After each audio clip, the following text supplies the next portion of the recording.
ច្រើនកូនឡតែក្នុងចិនគឺមានតែលួនល្អ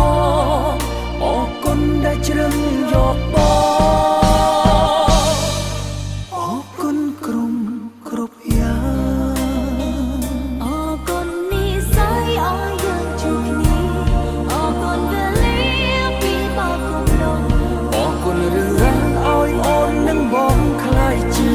សង្សារទោះជាទ្វីបលោកប្រើទៅជាវ័យទោះជាផានដីបាត់ព្រោះសូរ្យាក៏ក្តីស្នេហាពួកយើងទាំងពីរគឺនៅតែដដែលបងនឹងអូ